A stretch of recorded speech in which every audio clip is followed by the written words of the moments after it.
بسم اللہ الرحمن الرحیم۔ ناظرین کرام، میں ہوں منصف علی اور آپ میرا یوٹیوب اور فیس بک چینل دیکھ رہے ہیں۔ آنے والے وقتوں میں مزید حالات خراب ہوں گے اور مزید لوگوں پہ زندگی تنگ کی جائے گی اور ان کو مزید مشکلات میں ڈالا جائے گا۔ اب یہ کیوں ہو رہا ہے؟ اس لیے ہو رہا ہے کہ آنے والے وقتوں میں کچھ ہفتے کے بعد، کچھ ٹائم کے بعد نواز شریف صاحب وطن آ رہے ہیں۔ کیا ان کے کہنے پہ کیا عمل درآمد ہو رہی ہے؟ یہ کچھ ایسی واقعات ہیں، اس پہ بھی بات کریں گے۔ دوسری بات یہ ہے کہ مریم صاحب نے اب وزیر اعلیٰ کا عہدہ لینے کے لیے تگودو سٹارٹ کی ہے اور وہ پنجاب تک محدود ہونا چاہتی ہے، اس پہ بھی بات کریں گے۔ اور دوسری بات یہ ہے کہ عمران خان صاحب کے پارٹی کو سکھ کا سانس نہیں لینا پڑے گا، کیونکہ ہر جگہ پہ ان کے لیے کریک ڈاؤن سٹارٹ ہے۔ اگرچہ عمران خان صاحب کے بیان کے بعد ان کے بندے جارحانہ انداز میں سامنے آ گئے اور ان کے حق میں گواہی دے رہے اور قرآن ہاتھ میں لے کے حلف دیا جا رہا ہے۔ تو سامعین کرام، یہ کچھ تازہ ترین خبریں چہرے اقتدار سے وہ آپ کے ساتھ شیئر کرنا چاہتے ہیں، لیکن اس سے پہلے مین مدعے پہ جانے سے پہلے آپ سب بھائیوں سے مدبانہ گزارش ہے کہ جن بھائیوں نے چینل سبسکرائب نہیں کیا وہ چینل کو سبسکرائب کریں اور بیل کا آئیکن لازم دبائے تاکہ آنے والے ویڈیو آپ تک پہنچتی رہے۔ اب آتے ہیں مین مدعے پہ۔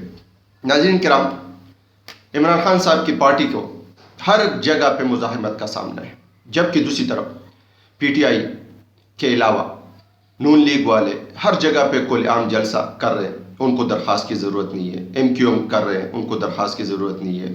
کے پی کے میں پرویز خٹک صاحب کی پارٹی استحکام پارٹی جلسے کر رہے ہیں، ان کو درخواست کی ضرورت نہیں ہے۔ پیپل پارٹی بھی اپنی الیکشن کمپین اس نے سٹارٹ کیا، ان کو کسی قسم کی درخواست کی ضرورت نہیں، اجازت نامے کی ضرورت نہیں۔ لیکن ایک پی ٹی آئی ہے کہ پی ٹی آئی نے درخواست دی ہے لیکن اس پہ کوئی عمل درآمد نہیں ہو رہی ہے۔ دوسری طرف مردان میں عاطف خان صاحب نے اپنے حجرے میں ایک کارنر میٹنگ کی تھی اور ایک جلسہ کیا تھا۔ یہ عمران خان صاحب نے ان کو آرڈر دی تھی اپنی لیڈروں کو کہ ابھی روپوش ہونا چھوڑ دے اور باہر آ جائے، حکومت کتنے لوگوں کو پکڑیں گے۔ لیکن اس کے بیان پہ مردان کے ایس ایچ او نے اور مردان کے پی کے گورنر صاحب کے کہنے پہ اس کے خلاف 146 بندوں کے خلاف مقدمہ درج کیا گیا اور اس میں بتایا گیا ہے کہ آپ نے بغیر اجازت کے جلسے کرائے اور میٹنگ کرائی۔ اب ناظرین کرام، یہ کچھ ایسی باتیں کہ آیا اس سے ملک کے حالات مزید غریب تر اور مزید خراب ہوتے جا رہے ہیں۔ دوسری طرف نواز شریف صاحب کی پھر حالت خراب ہوگی، لیکن اس نے آنے کا عندیہ دے دیا۔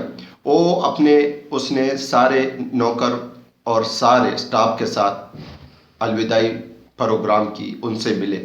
اب نواز شریف صاحب سعودیہ کا وزٹ کرے گا، قطر کا بھی بتایا جا رہا ہے، لیکن سعودیہ اور دبئی سے ہوتا ہوا پاکستان پہنچے گا۔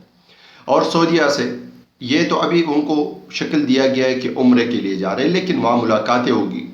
ملاقاتیں ہونے میں ان سے پوچھا جائے گا کہ آیا آپ نے ان سے بات کی، مجھے گارنٹی دے اگر ملک کے حالات خراب ہے یا میرے معاملے میں کچھ حالات ابھی بھی سنگین ہے تاکہ مجھے پہلے بتایا جائے تاکہ میں نہ جاؤں۔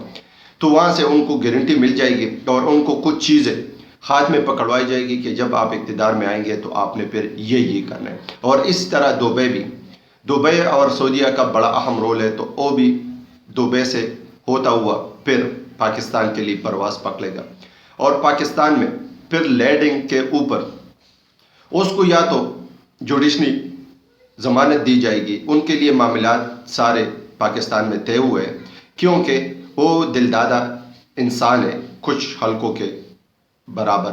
لیکن اب دیکھنا یہی ہے کہ آیا ہائی کورٹ، سپریم کورٹ یا لوور کورٹ، جس طرح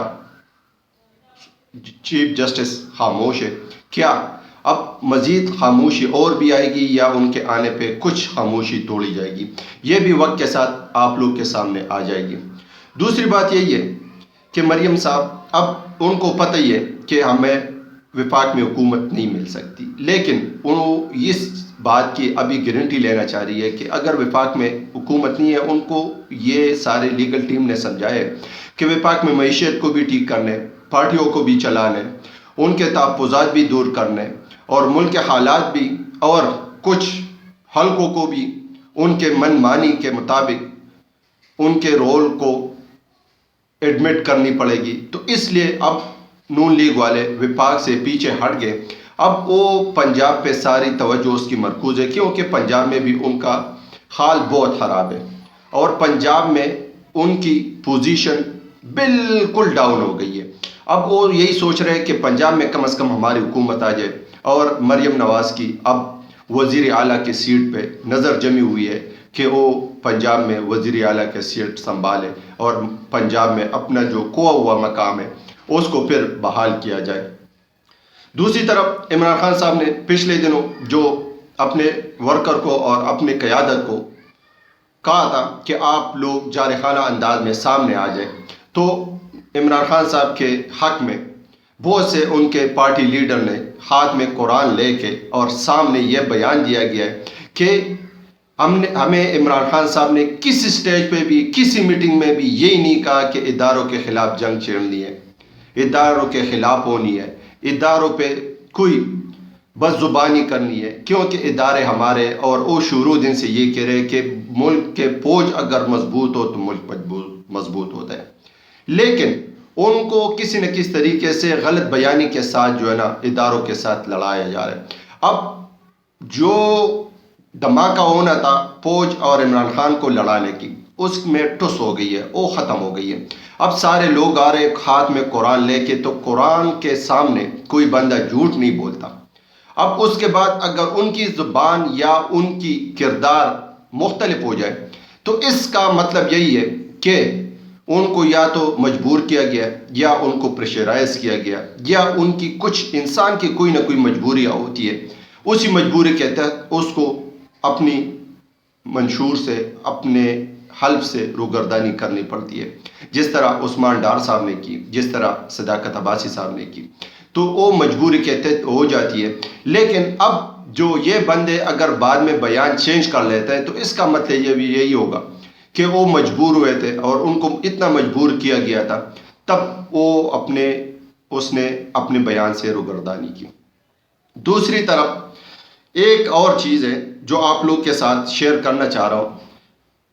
ملک کے حالات، دنیاوی حالات بھی خراب ہو گئے. فلسطین اور اسرائیل کا جنگ چھیڑ دیا گیا. یہ بڑی الارمنگ سچویشن ہے، پوری یورپ ہل گئی ہے. اب دیکھنا یہی ہے کہ اس کا رد عمل کتنا سخت ہوگا. دوسری طرف ہمارے افغانستان کے ساتھ بھی تعلقات دن بدن خراب ہوتے جا رہے ہیں. آیا کیا صرف اور صرف الیکشن اور ملک کے حالات کی وجہ سے ہمارے دل عزیز آرمی اس طرح کر رہے، یا وہ دنیاوی سچویشن پہ بھی ان کی نظر جمی ہوئی ہے؟ اب یہ وقت کے ساتھ دیکھا جائے گا، کیونکہ فلسطین نے اسرائیل پہ 500 میزائل داغے اور اسرائیل میں گھس کے کارروائی کرنے کی رپورٹ جاری کیا گیا. اب کیا اسرائیل خاموش ہوں گے؟ یورپ خاموش ہوگا؟ کیا امریکہ اس کے خلاف کوئی بات نہیں کریں گے؟ امریکہ اس پہ کوئی ایکشن لے گی؟ اب ہمارے مسلمان ملک تو خاموش ہے فلسطین کے حق میں، لیکن اسرائیل کے حق میں جس طرح لاسٹ ٹائم پہ کینیڈا کے حق میں امریکہ بول پڑا اور ایک اپنے دوست کو، انڈیا کو ناراض کر دیا اور ان کے خلاف بیان بازی کی، تو کیا فلسطین ان کے لیے کیا معنی رکھتی ہے؟ مسلمان ممالک امریکہ کے لیے کیا معنی رکھتی ہے؟ اس کی رد عمل بہت سخت آئے گی. اب اس کا پورا اثر ہمارے خطے پہ ہوگا. اللہ کرے کہ ملک پاکستان میں امن آ جائے، پوری دنیا میں امن آ جائے اور ہر جگہ پہ امن اور شانتی پھیل جائے، تاکہ ملک کے حالات تو ویسے بھی خراب ہے، جس طرح بھی ہے اکا سکا گزر رہی ہے. لیکن اگر بیرونی خدشات اور بیرونی حالات بھی خراب ہو جائے تو اس پہ ہمارے جیسی معیشت، ہمارے جیسے ملک پاکستان پہ بہت اثر پڑے گی. سامعین کرام، ملتے ہیں نیکسٹ ویلاگ کے ساتھ. مجھے اجازت دیجیے، ملتے ہیں. پاکستان زندہ باد، پاکستان پائندہ باد.